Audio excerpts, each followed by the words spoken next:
Thank you for tuning in live to episode 233 of This Week in Real Estate, the T-Wire podcast, broadcasting live Wednesday, May 31st, 2023. Underwater Cities. This episode was brought to you by listeners and viewers like you. That's right, we have no way for you to give us money or donate through a Patreon right now, so all you have to do to show us your support is to share the show. Whatever your favorite podcatcher is, hit the share button and send it to a viewer like you, because after all, this show is supported by listeners like you just by listening. And of course, if you're watching on YouTube, you can click the subscribe button and hit that bell so that you're notified of when we go live. And then you can comment and we can display that comment and talk about you, or we can talk about your comment, just like Olivier did. Who's first today? What's up, Olivier? Thanks for joining the show. We're also broadcasting on Facebook, Twitter, LinkedIn, and you can join the conversation via audio on Clubhouse. This podcast was created so that you would have one place to go to find out the latest real estate news and headlines, and one place to find out exactly what's happening with professional, succinct analysis from those of us in the field. Just like my good friend that I'm joined with today, Rick Gonzalez. What's up, Rick? What's Thanks going on, for joining the show, man. Thanks for having me, dude. Yeah. Tell everyone what market you're in.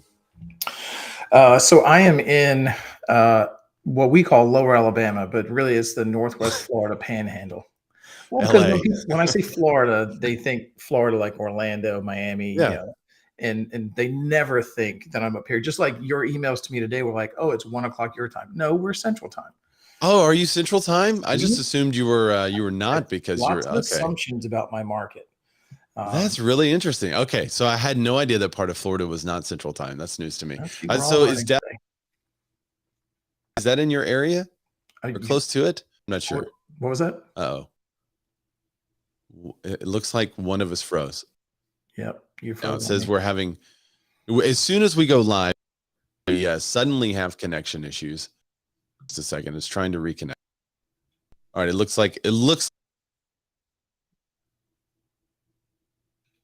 close to the Destin area, or no? Yeah. So Destin is the place. It says you froze. What is my internet doing it? Hang on. Howard says it's you. Hang on just a second. I'm gonna idea what it's doing.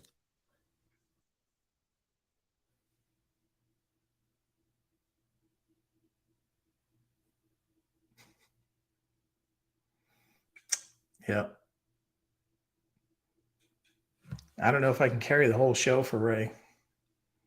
He's supposed to be he's the smart guy. I don't know. You're still frozen for me.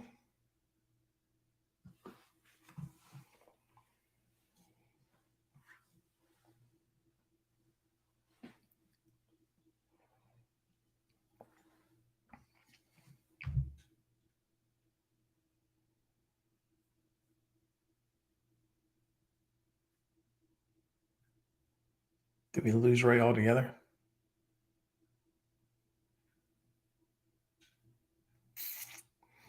Looks like we lost Ray altogether.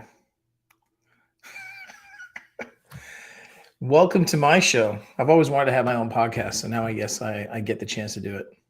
Hey, look at that. I know. I changed for whatever reason my wired internet's not working, so I changed wireless now. I was getting ready just to change the graphic and just make it my podcast. Just go ahead and take it. You've already got the beard, and you also have a little bit of gray in there, just like I do too. I got a lot of gray in there. Look at all that. So I totally missed what you said about the Panhandle, how close you are to Destin. Yeah, so Destin is about 30 minutes away. So okay. Destin is the next county over, west of us. But yeah, there's one big bay, the Choctaw Bay, that we all kind of evolve around, Eglin Air Force Base. So yeah, you're former military, right? I'm a Navy veteran, yeah. Oh, that's cool. We have a base in our area, the Little Rock Air Force Base in Jacksonville, which is about 30 minutes from Little Rock, but there it is. Yep. We got a lot. We've got a huge Air Force Base. We got Air Force Special Forces. We got Navy EOD School. We got Army Special Forces. We got a ton right here. F-35s, whole shebang. We actually heard the astronauts come back last night. Oh, really? Yeah, there was a big boom right around 11 something. Oh, that's cool. Scared the crap out of my dogs, but I guess that's what that was them re-entering the atmosphere. That's rad. Howard says it's the Rick show. Yeah. Rick had a fleeting moment of show. I'll have to edit it a little bit. Love you, Howard. All right. Well, thanks for bearing with us. Those of you who are watching live, I have no idea. It never fails that as soon as we go live, I've had smooth internet all day. I even restarted my router and modems this morning and be like, okay, today's the day we're not going to have an issue. And as soon as we go live, it's totally an issue. So, well, thanks for bearing with us. We're going to jump right into these news and headlines because there's a lot going on. And what I plan to do today is try to cover each of them really quickly. I'll bring up Rick for a quick comment or something like that on it, or I'll have a quick comment on it, but then we'll get right back into the next story, because what I'd like to do is have like an overarching discussion about all of these stories right towards the end of the show. So I think several of these kind of go together, and with everything that's happening in the market, I want to hear about your market specifically, Rick, and see if any of these things are having an impact on you. So without further delay, let's check the headlines.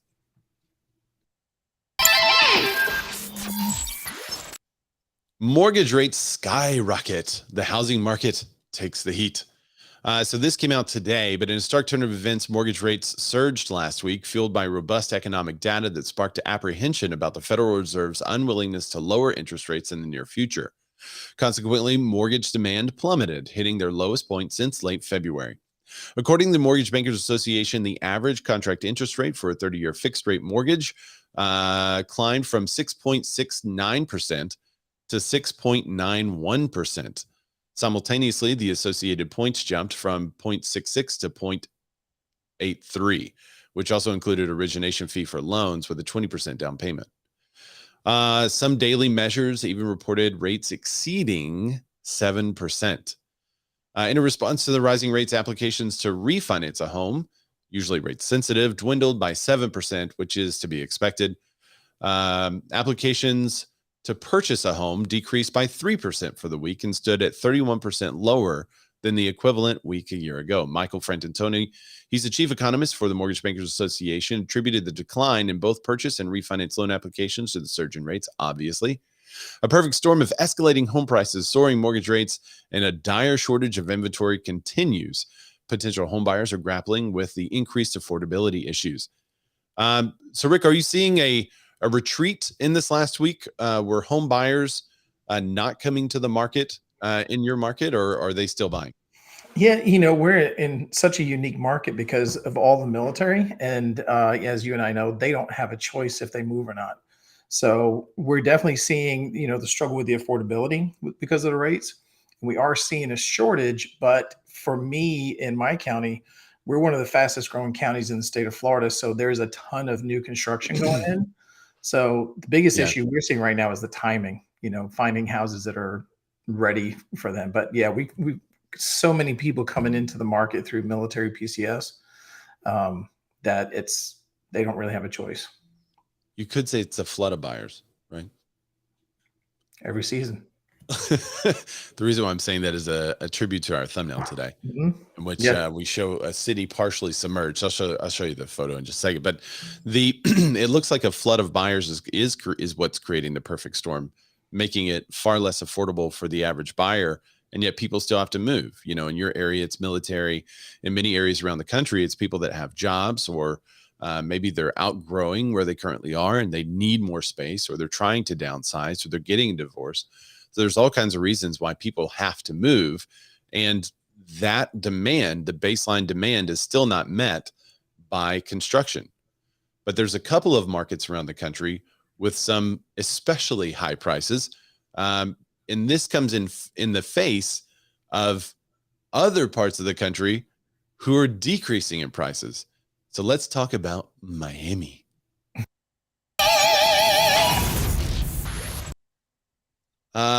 Sweet home Miami. It takes the cake in the home price recovery. Here's a pulse check of the real estate market as we review the recent S&P CoreLogic Case-Shiller indices. So this comes from a report directly by them. In an interesting turn of events, home prices across the United States are regaining momentum, with every major metro market witnessing an uptick in month over month this March. The question is, Is this the beginning of the full recovery? Is it the end of the downturn and the crash? Diving deeper into the numbers, the S&P CoreLogic Case-Shiller U.S. National Home Price NSA Index, that's actually the full name, with an abbreviation in the middle.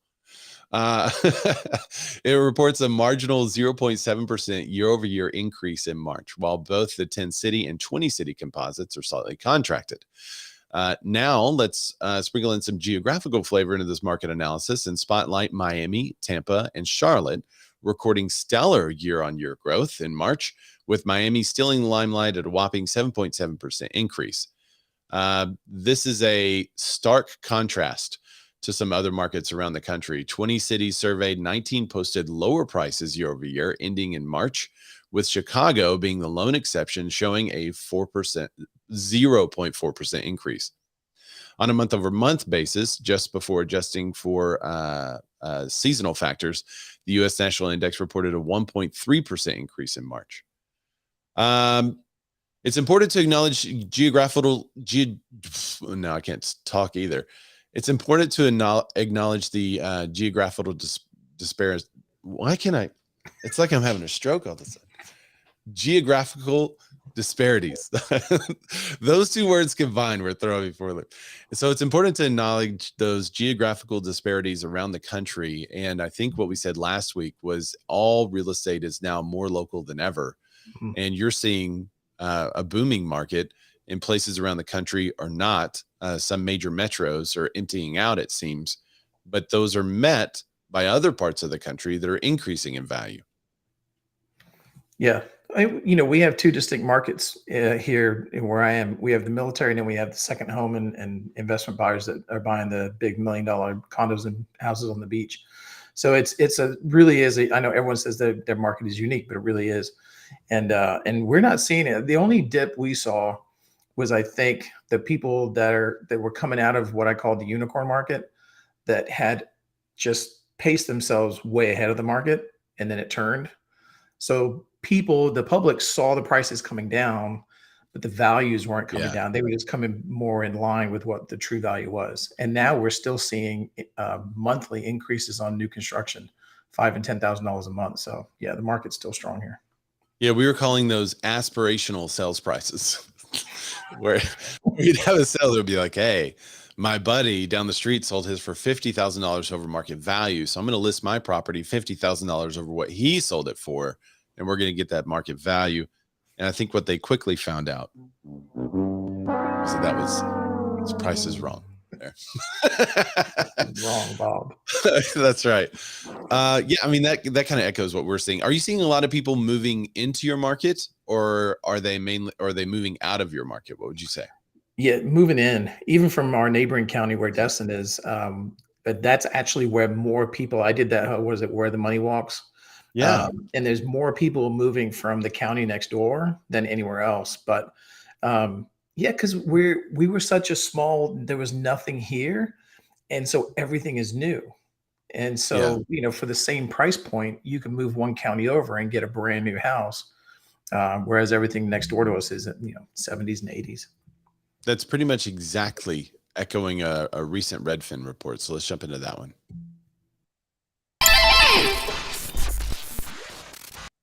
There's been a decline in out-of-town moves, but it's less significant than in-town relocations amidst a cooling housing market. So the number of Redfin.com users that are intending to move to a different part of the U.S. has dropped 6% from a year earlier, representing the most significant decrease on record, according to recent data. This decrease follows a significant rise of 23% last year in the peak pandy honeymoon boom. However, out-of-town relocations are faring better than in-town moves, with a lesser drop of 6% compared to a 17% decline of users looking to move within their own current metropolitan area. So they're looking a little bit out of town. They're not looking far out of town anymore. Despite a 22% fall in overall home sales from last year due to the high mortgage rates and low housing inventory, out-of-town moves have remained relatively steady. This move often represents individuals transitioning to more affordable areas, enabled by feasibility and remote work. And that's going to be my question to you, Rick, because you're saying they're moving from that county to this county. Which one is more affordable? Furthermore, the first time home buyers are deterred by high mortgage rates or see relocation as an attractive solution in the face of an ongoing affordability crunch. Florida, particularly Phoenix and Miami, has emerged as the most popular destination for home buyers looking to relocate, which explains why we just did a report about the Miami market going nuts. This trend is largely driven to lower taxes, relatively affordable housing, and warmer weather. However, these popular metros, which also includes Las Vegas, Tampa, and Orlando, have a number of incoming home buyers has declined over the past year due to the cooling housing market. So, Rick, is it more affordable where you are or in the county next to you? Used to be really like way more affordable where I am. Again, there was nothing here. We have really Yeah. no infrastructure. The thing we have working for us is proximity to, we're 30 minutes from the beach or 20 minutes from the beach, 30 minutes from the base. So you can be close to everything and you could get a brand new house for, pennies. Now we're getting closer to being on par, but again, for the same price, you're getting a brand new home in a brand new neighborhood, whereas everything to the west of us is resale 10, 20 years old or older.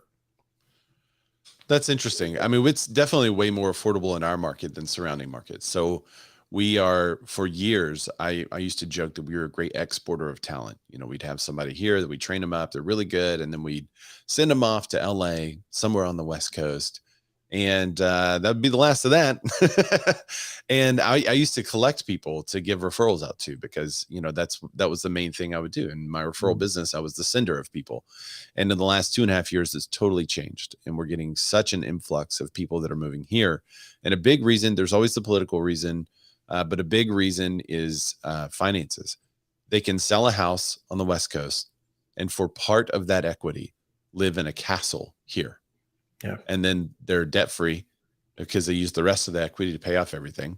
And now you just have a living expense, which is very low here. So that's the type of thing that we keep seeing over and over and over. And there's no sign of that letting up yet in our market. They did say that the number of out of town moves has decreased drastically. So I'm curious to know if that's going to continue to decrease and kind of go all the way down to flat, if not less than, and see if those in-town moves do increase when inventory comes. I believe that inventory is the major issue there, that if there were a lot of houses currently on the market, then more people would be moving in town. But because we don't have those people, those markets, and because we have higher rates, I think there's less people searching in the same town that they're currently in. Yeah. Yeah, that makes sense. For us, it's, we don't have a reason for people to move here other than the beach or the base. Yeah. There's no big industry here. There's no factories. There's really no industry other than tourism or the military. And so, like I said, the military is the big, bringer of new people from out of the area. Everyone moving from out of state or out of country is all military. And That's then cool. the rest of it is locals trying to get a newer house for cheaper or about the same price, but stay close to the beach. So we kind of move laterally. We don't move north because nobody wants to be away from the beach. They move east. You see like Orange Beach, Alabama to Navarre to Destin to Panama City. They just move over a county here or there. I love going to that area in off peak because there's like no one there. We went to Dauphin Island and off peak. It was like we had the whole place to ourselves. The whole little island felt like it was deserted. As soon as the kids go back to school, that's when you come down here. It's awesome. Well, at the end of the show, towards the end of the show, I wanted to ask you about Airbnbs too and its impact on it, because I believe that has a large impact to this next story about the implications of commercial real estate looks like it's going under. And my question is this the crash that everyone's been talking about? So what are the economic implications of a $1.5 trillion commercial real estate debt wall? The commercial real estate market is under significant stress due to a looming $1.5 trillion debt wall owed by various property types, including offices, retail, industrial, and multifamily buildings. This distress is due to loans that are potentially overvalued from years ago. Central business districts, once vibrant epicenters of urban life, are now severely impacted. Take, for example, a downtown Los Angeles, Most of the high profile office buildings carry a debt higher than their current market worth. The implications of this trend are far reaching and concern all stakeholders, from property owners to city dwellers. Let's see if it covers it in this article. There's two different reports on this. And one of the reports said that a property that used to be worth something like $324 a foot or $300 a foot, something like that, sold for $154 a foot. So that's the kind of discounts we're looking at. A decline in the valuation of commercial properties can directly lead to a reduction in city property taxes, triggering a vicious cycle of revenue strapping public services and reduced urban activities. Abandoned office buildings could further influence nearby retail, restaurants, and street life, affecting the overall vitality of urban neighborhoods.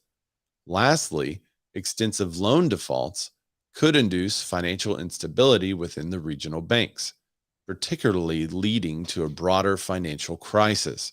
And this is the coming crash that I'm asking about.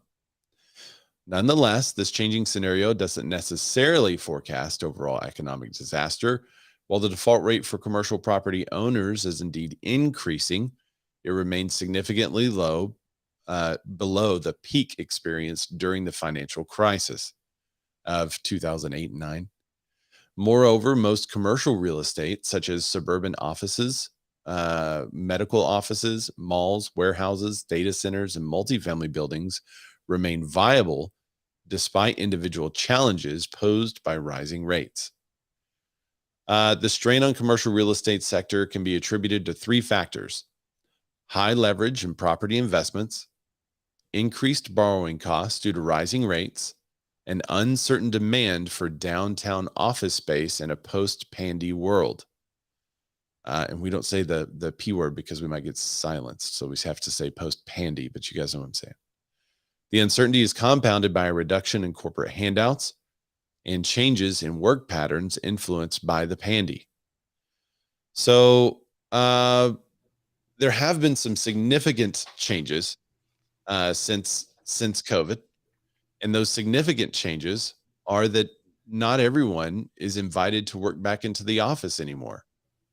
So during that time period, Rick, did you have an influx of people that were actually using a second home location for their first home instead of their second home?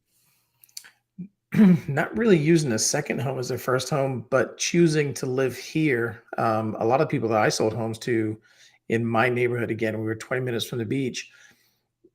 Like I said, there's no industry here where people are buying $700 to $1 million homes, but they're working remote back in their big city and choosing to live here full time. So we saw a lot of that. The second homes, those are vacation homes. We didn't really sell. I mean, I don't sell the vacation homes very much. I sell just residential. So that was what I was seeing, is just a lot of people moving here when I'm asking them, hey, where do you work? They either work for themselves or they work remote in some big city at some big corporation doing something fancy that you don't have the opportunity to do here. Do you have office buildings there that are emptying out? We don't really have office buildings. Like if you go to Destin, you've got, a couple of big bank buildings that rent out a floor to a lawyer or something like that. But there's really no downtown like you would see in a Tampa or a New York. Yeah. We just don't have it. It's everything caters to the people that live here. There's no industry. The industry is military and tourism. So I was talking with an investor yesterday who is in California. And I asked him about this because he asked us, what's the commercial real estate market like there? I said, well, there's a little more inventory, but it's not bad. There's new stuff being built still, and there's still stuff filling up, but it's not bad. And he said, what about the office sector? I was like, well, there's a lot of people working from home, but we still have, sorry, somebody's calling me. We still have a lot of the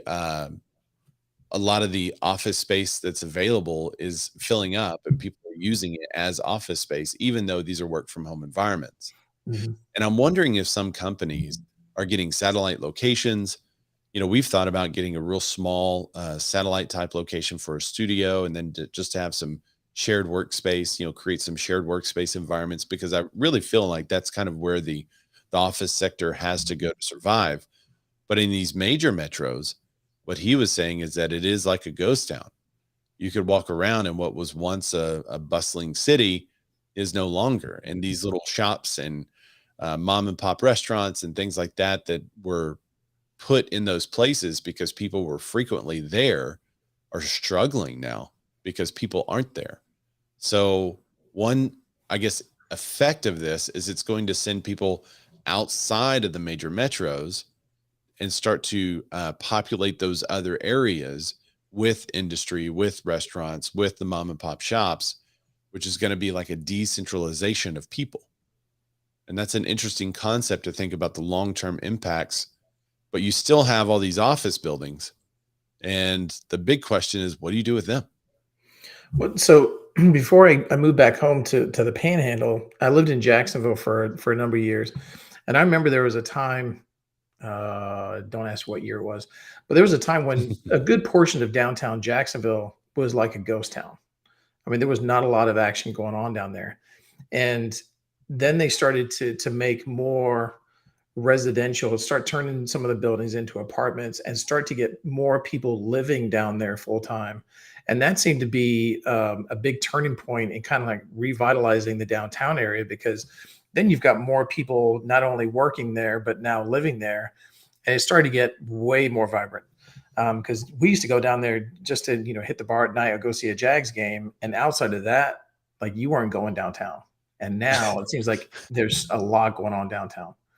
So, I mean, I don't know if that's an option for a lot of these people, but here all we have is strip malls. I've considered the same thing that you said, getting a little shared office space for some of the other agents that are local. And you still see those little strip malls with the title company and the whatever. There's lots of those popping up. But as far as office buildings, it's just not. I think so many people are working from home now. It's overwhelming. And it'll be a while before that shakes out. But there's still this problem of all these gigantic office buildings that are going to be vacant in the middle of cities. And they say that about 30%, I think Jack Atteridge, he's on Clubhouse. Didn't you tell me the stat, Jack? That 30% of those big office buildings can be converted into residential, and then you still have 70% left that are in trouble that can't be? Yes. Yeah, good memory. And I'd also say that it's a culture shift on how I've got 24 and 26-year-old daughters, and my 24-year-old is just in this groove of working. I wouldn't say working from home, working remotely. She away last weekend, left on Thursday, but still worked Thursday, Friday from wherever she was. And there's just this integration of work and life that's away from an office building now that I think is also going to have a big impact. It's not that the employers don't want them back, but the fact that they don't want to go back, and they're sort of in control of the job market right now in a lot of industries. Yeah.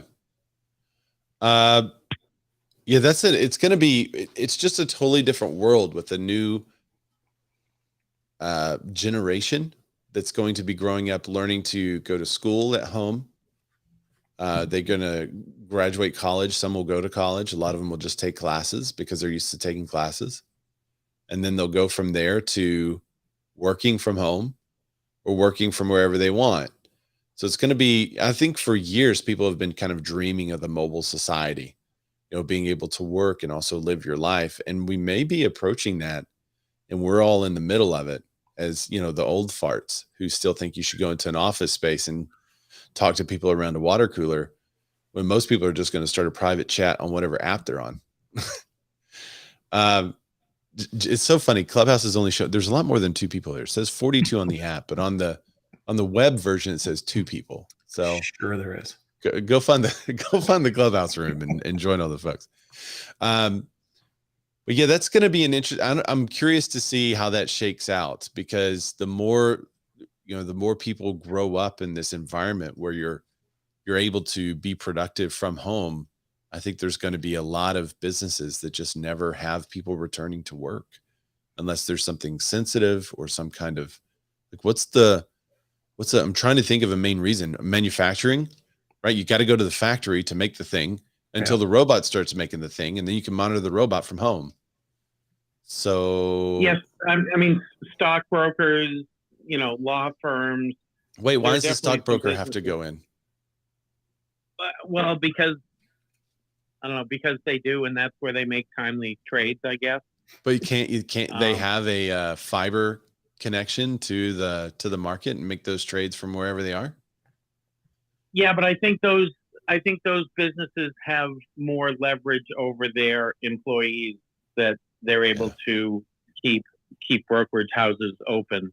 But back to your original point, I think we start seeing the economics of it all start to play out when leases start to expire. These 5 or 10 year leases start to expire, and some of these loans come due, and they're over leveraged, and that's really the tip of the sword on the economic crisis end of things. Well, they're over leveraged, and most of the banks that are holding those types of loans are regional banks, and they don't really have. They're not going to refi. They're not going to be willing to refi. So the commercial buildings are going to have to look elsewhere to find someone who will refi them. And if they can't find someone who to refi them, they have to pay. And if they can't pay, they go under. And if they go under and we have empty buildings, I've heard it from more than one commercial real estate guy, they're going to start tearing buildings down. Yeah. I think that's what they have to do, because they're going to have to replace it for residential, which is the actual demand. And if they can't convert that to a residential place, if they can't convert it to an apartment complex, condo, or just a really cool residential building of some sort, then they got to tear it down. I think there's a lot of opportunity. I think that 30% though that can be converted that's a lot of properties. Yeah, that's sort of the shame of it all, is that we have all this demand and all this space that just can't match up for the most part. Yeah. There was one of those articles was saying 2025, a lot of those loans are coming due, or a big portion. Yeah, a huge portion of them, because they were kind of bought. Let me find that. There's 2 articles. One of them was from Apple News, actually. What was the source on the Apple News one? It was Metropolis. I've never heard of this, but the ticking time bomb in America's downturns. So they talked about the debt wall. I'm trying to find here's the stat. It wasn't 300, it was 230. So $230 in debt per foot, sold for $154 per foot. So it's $230 in debt. That's not the value, but it's sold for $154 per foot. This may be the one that talks about the 25%. I'm not sure, or the 2025. Yeah, it was that one, the wall of debt. Let me share this one too, because this has got really great charts on it that kind of shows the difference in the regional. Let's do this layout. There it is. All right, so this one's by Neil Callanan. Here's the smaller banks pushed into commercial real estate lending, and you can see these regional / local banks is the orange portion, and that's a lot. And you can see it growth actually. You can see the growth in 2022, how much that grew compared to what it was holding in 2027. It was like a minor player, so it was continuing to grow. And then this is the breakdown of the regional and local banks or big lenders to retail offices. So retail is, what's that, 45%? They cover 45% of that load. So then for an in-depth look at the data around the world can impact this market. It also talks about Europe in this article too. So it's a good article. It's on Business Standard. I think it's actually on Bloomberg, but Business Standard. Yeah, right there at the top, he's talking about 1.5 trillion in debt coming due at 2025. Oh yeah, there it is. That's that could be really harmful. I mean, someone that works at CoStar reached out and said that CoStar is not worried about it at all. CoStar is a big commercial outlet, They said they're not worried about it at all, but as a business model, I mean, they are in the buying and selling. So this would be good for them to have deals on commercial because more people would be visiting the site. It would be good for, you'd think it would be good for CoStar. I don't know. I've got mixed emotions about it. I think it's a bigger problem than most people are giving it credit. I think there's a lot of agents that are sweeping it under the rug because they don't necessarily understand it. But I think the impact is going to be much further reaching than just metros with big buildings. I think we're going to see the debt load hit banks, which is going to tighten lending constraints. And one of the major problems in 2008, it wasn't that people were unwilling to buy a home for cheap. It was that they couldn't. And if you have a bunch of local and regional banks that are saddled with commercial debt and they can't get it off their books in order to give out more loans to people who want to buy a regular house, then what are they going to do? They're going to have to say no. They're going to have to tighten their lending constraints again. And now you're going to have inventory out there with buyers who are willing to buy, but they can't buy. And that could be the only issue. Redfin, let me get to there was a tweet actually about this. Lance Lambert. Redfin CEO Glenn Kellerman responded to Elon Musk's tweet when Elon tweeted out the commercial is going under and residential is next.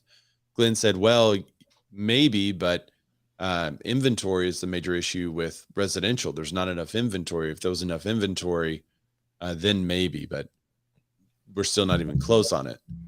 I thought that was an interesting take that he's saying that the commercial will be or the residential will be unimpacted because of inventory is so sparse.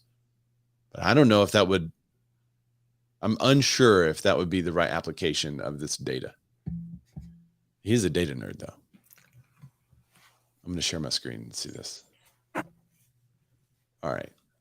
There it is. Share this tab instead. Sorry. Oh, y'all can't see that anyway. Here it is. All right, bam. All right. So this is I got to zoom in here. This is a tweet by Lance Lambert. He's an analyst. And he says the monthly shift in home prices, seasonally adjusted Case-Shiller National Home Price Index. It starts in the year 2000 and goes for the year 2023. And you see every month in a column, January, February, March, April, May, June, July, August, whatever. And then it has heat. It's basically a heat map. So where it's red and the darkest red is the largest decrease in home prices for that time period.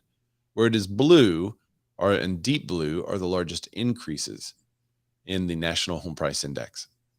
So what we're seeing in 2006 is about April, it was kind of flat. It started to go down a little bit until August, and then it went back up in September, October, November, December.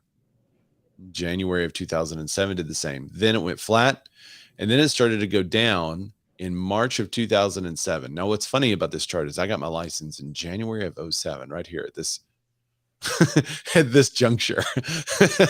Great time to get your license. Yeah. And I always told people, they were saying, well, the crash really didn't happen until 2008. But I kept telling people that it was like water was running and someone just turned off the faucet in 2007. And this data shows that there was just a slight decrease in home prices for 11 months straight. And then in 2008 for 12 months, hitting its worst point in December of 2008 and January of 2009. And then it kind of started to level off. And it leveled off for a couple of years, only going up or down 1% or 2% here and there. And then in 2012 began the recovery. There was a couple of months of almost flat, and then it was just blue. And it's been blue until now. What's interesting is that the shade of blue in 2020, 21, and 22 is unmatched on this graph. A lot of people said, oh, 2022 and 2021, that was like 2005 and 6. But if you look, it's not like that at all. It's much lighter in 2005 versus 2021 and 22. But at the end of 2022, oh, I can just click it and get a bigger view. That's better. At the end of 2022, you see it start to decrease. And sorry, I have that on silent and it still is ringing. I don't know what more can I do? What more can I do besides turn off notifications and make it do not disturb? I mean, how do I get it to not ring? Anyway, but what you can see at the end of 2022 is this negative 0.8%, negative 0.8%. You can see all that right at the end of August and September. So this becomes an interesting scenario. Where do we go from here? We see a slight uptick in the last 2 months, which is what we just reported on. But is that going to continue or is it going to fall? And as you can see, he's got some other graphs here too. And a lot of people that were looking at this graph says, wow, this last year looks a lot like 2006 and 7, where it kind of recovered a little bit and then went down and recovered a little bit. Oh, here it is. I'm sorry. 2006 and 7 it went down and then it recovered a little bit and then it went and totally crashed.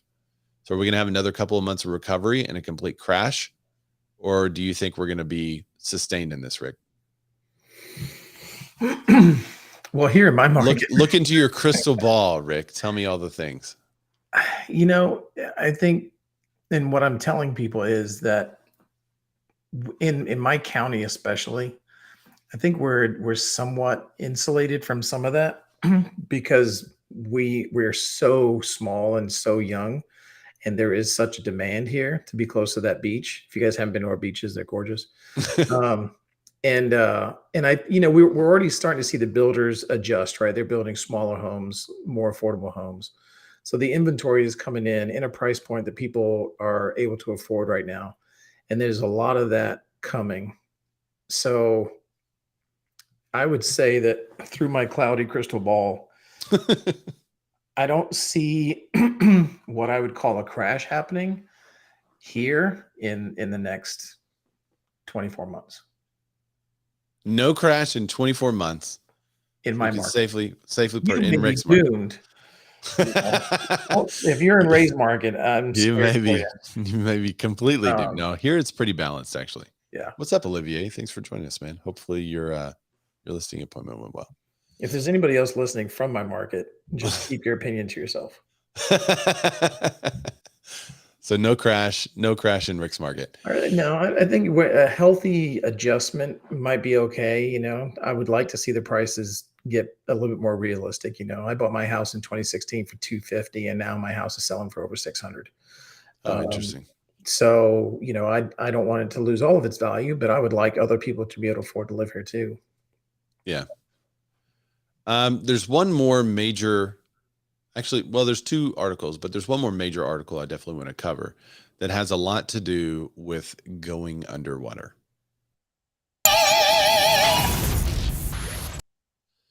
So Risk Rating 2.0, unmasking the new normal in the National Flood Insurance Program. So with modern technological advances, we've seen significant shifts in various sectors, and insurance is no exception. Recently, the NFIP, the National Flood Insurance Program, has implemented Risk Rating 2.0, a new pricing methodology that's causing a bit of a splash in the industry. Here's what you need to know about it. Essentially, Risk Rating 2.0 recalibrates the flood insurance prices calculated. The old system would rate homes based on zones, flood zones, and now each home is evaluated individually. Several factors are taken into account, like the property's elevation, its proximity to water, the cost to rebuild. The goal is to make the pricing more fair and balanced. There was one anecdotal situation in this that a member of the National Association of Realtors was quoted an annual rate of $87,000 for flood insurance on a $300,000 home. That's almost 30% of the property's value.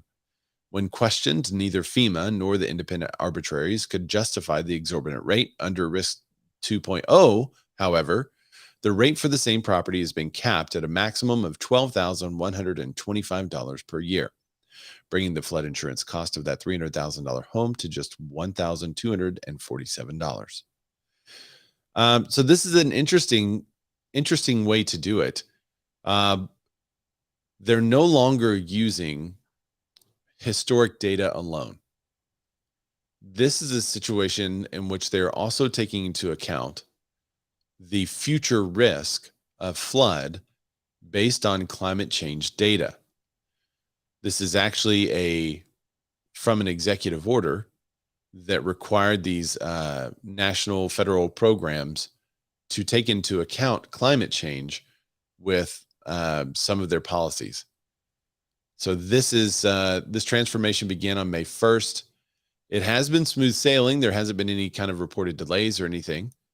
But I'm curious to know how this is going to impact your area, Rick. I mean, obviously, you're kind of near water.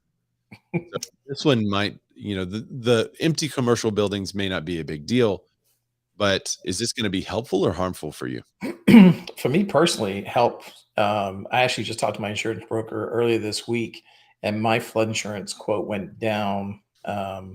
It was already inexpensive, on the NFIP for my neighborhood, I was paying $550 a year for flood insurance, Yeah. but now it's gone down to $350. There you So, the way she was explaining is that, now it's not a shared expense across the whole zone, right? Right. So if there are other people in my zone that are a little bit more at risk, I was paying a little bit more for them to pay the same as me. And so now I pay less and they pay more. I'm So okay with that. it's a shared expense among everyone, not everyone in the zone. Well, but your quote is individualized, right? They look at your Yeah. property and everything about your property. So I'm only quoted based on data about my property. But Uh, how could it go up? It had to go up for somebody, right? I That's mean, what I'm saying. The other people that are in the same zone as me, but maybe my zone extends closer to the water, where now their quote is going to be higher because they're at a higher risk, and right. mine went down a little bit because I'm a little bit further away. Whatever criteria they used when they did mine, it I went got it. down. So somebody else's had to go up, of course. Yeah. I guess I don't have a problem with using more individualistic data to the approach. We would have to get elevation waivers and certificates and stuff like that Mhm. to get certain properties that we knew kind of had a raised foundation, technically out of the quote unquote flood zone, which was at a certain height, but we knew our elevation. This house was built up a little bit to stay out of that. Yep. So I don't mind that. My only hubbub with the process is it using future data. That's a little, I would rather it rely on what's happened, because trying to forecast exactly what's going to happen is such a non-exact science that if I'm Yep. paying a fee, I want it to be based on something that's more exact. Well, and I would imagine that to predict what's happening, they're using a lot of what's happened in the past to predict, right?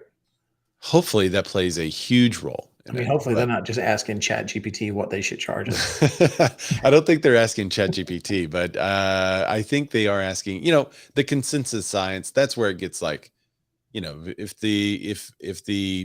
if someone's like, well, Florida's going to flood in 10 years. Okay. Well, if they produce some kind of data on that and they show that based on the climate change, that Florida's going to flood in 10 years, then what's that going to do with everyone's premiums? And it's going to be astronomically high. So I know some of this data is also included on like realtor.com and some of those other websites where you can see this future risk data. And I'm wondering how much of that, what's the weight of that? Is it a Mm. light weight versus the weight of what has happened? If you're in a 500-year floodplain and it hasn't flooded in like 500 years, what's the weight of that data versus someone saying, oh, I think because of erosion in the area, this is going to flood in the future. Well, I mean, do we really know? Yeah. So that's my only Well, I mean, this is just the latest in insurance issues we've been having here in Florida. So, yeah. All right. So there's one other article that I thought was interesting. I just wanted to mention it and show some pictures from it. Did you guys see the news that State Farm is not writing insurance in California anymore? I did see that. Yeah, that was as I was looking at this story, that was one of those you may also be interested in this, but I didn't really have time to put it in the rundown today. But yeah, State Farm is not in Cali anymore. What was the main reason in that article, Jack? I don't know. I just saw the headline and That's what I did too. Threw it out of my came out of my ear. What? This is what I said. I was like, I'll have to look into that later, but I didn't. It looks like it's forest fires. Oh, interesting. Too much of a risk. Wildfires. nobody writes insurance in Florida anymore. Prevent wildfires. Oh, do you only have a bunch of independents that are doing it? Like Citizens and maybe one other. Everyone left. There was that big roofing scam that went around for a while, and And so everyone pulled out. We did. I was in Tallahassee this spring at Great American Realtor Days, and we got to chat with Jimmy Petronas, who's the Florida CFO. And he did say that there are a lot of companies outside of Florida who want to come back in and establish insurance companies in Florida again, but they're going to probably intelligently, they're going to wait until after hurricane season is over before they do so. Oh, yeah. So, That's smart. I give it to him. I would do the same. yeah. So we got to do what we got to do for now, but so I thought this was just kind of a fleeting story, but I wanted to cover it because I thought it was weird.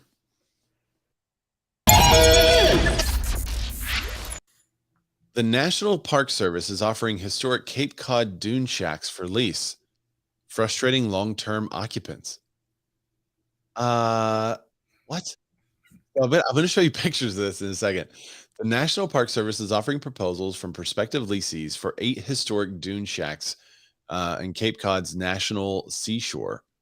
And while the government said that their fair market value, the shack is between $2,000 and $16,000 a year, depending on the size of the dwelling. The shacks are extremely rustic, most with limited running water and electricity, and most of the current leases use outhouses. I feel like this is like a destination Airbnb, just waiting for someone to buy them. The dune shacks are small, weathered, and often built on pilings to adjust for the ever-moving sand dunes around these properties, and the houses are remote with no paved roads leading to them. Access is required by a 4x4 vehicle along the park's oversand corridor. There's limited running water, plumbing, electrical fixtures, but some locals are frustrated the Park Service offering up the dune shacks for open bidding because families have reported been living in them for decades. What?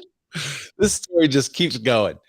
Not only have I been coming here as a kid, but this is a story of me kind of started. My dad's friend Andy said, I think this is my shack if you help me dig it out. So they dug out the shack. 50 years later, it's still there. They've just kind of... I don't think that's how it works, though, is it? So, I mean, what's the realtor thing? What's the real estate thing where you can take care of a place for 7 years? Like the taxes and squatters and everything? Yeah, if you take care of a place for 7 years, you essentially like it's mine now. Yeah. And you have a legal claim to it. If you pay the property taxes. Adverse possession. Adverse possession. Thank you for passing the real estate license exam. Somebody knows what's going on. Somebody's an actual agent in here. Thanks, Jack. All right, so I'm going to share a picture of this thing. There it is. This little tiny, it says private shack on a little wooden sign. And it looks like it is, maybe that's 9 foot by 8 feet, something like that. It's so small. And it's been dug out of the sand. It's just this little shack near the water. How many bestsellers were written in that shack? It looks like something straight out of a movie where like some recluse writer just goes there and writes a new bestseller. This one's got a porch. That's the one right there. It's got a little, it does have a little deck on it, and there's a chair and a bench, and it's got a tarp hanging over it. The windows are open. I guess somebody may be actively living there. But it's a great location. Look at that spot right on the beach. So they're cute. I mean, they're neat. I don't know why they're selling them. Well, they're not selling them. I don't know why they're leasing them so cheap. Because they want someone to do the repairs. They want someone to get them fixed up. The remote buildings are open to all bidders, as is with faults, and lessees are expected to maintain the shacks and pay for the repairs, as Rick just said. Maintenance often includes sand removal, as the shifting dunes can cover a shack. Oh, I didn't realize the dunes would shift that much down there. Could you imagine, though? I mean, if you put this up to bid, like, you're going to get way more than, because I think like right there at the bottom of that picture, it's like $2,000 a year. Yeah, the one that I said was like a 9x8. It's $2,000 a year, little shack for rent, and then you have to maintain it. I guess you got to get down there to maintain it. So maybe it's a bunch of locals that would be renting them. I mean, if I was a local, you essentially have a legal claim to it in a way. If you rent it for $2,000 a year, you've been using it for years and years. And somebody could always have come and changed out the person that's working in that cubicle, and suddenly you lose it because they say, hey, we're going to put these on VRBO and hire a property manager down there. And suddenly they're, making thousands and thousands of dollars a month. And now it's a touristy area. At least you can be like, well, for $2,000 a year, that's my place. And I'm going to lease it and take care of it. And now I have a legal claim to it for at least at 1 year's time. I mean, what does your nightly rate have to be to cover your $2,000 plus expenses? Pennies. Right. It's pennies. So there you have it. There's a couple of other articles that didn't quite make the show. Maybe I'll include that one about State Farm pulling out of the insurance. So I'll include those in there. I'll also edit the beginning of this and probably trim it out on YouTube too. So sorry about the technical difficulties that we had, but I appreciate everybody hanging out with us. Rick, before we go, would you tell everybody where they could catch up with you, man? Best place is probably Instagram at rick.a.gonzalez. That's where I'm most Gonzalez with 2 Z's. Yeah, because there's the actor Rick Gonzalez from Coach Carter, and so he has all the good domains. So I gotta use my initials and get creative. Does he? Yeah, he spells it like you, doesn't he? He does. Sure enough. Yeah. He's a jerk. He sucks. I'm sure he's a really nice guy. Some girl has mine, Ray Ellen, and she doesn't even go by it. Her name's Rachel. I'm like, well, can I have that? And I used to make fun of people that would just buy domains, and I'm like, God, I really wish I would have been early to the market of buying domains. I got my domain. I didn't get my Instagram. Yeah. On Instagram is the easiest place. Just follow me, DM me. Well, thanks everybody for joining us. Rick, thanks for dropping by and imparting us with some of your wisdom today. Yeah, man. You guys can find me at Ray Zorback, RayZorback, and we will catch you guys next week. Bye, everybody.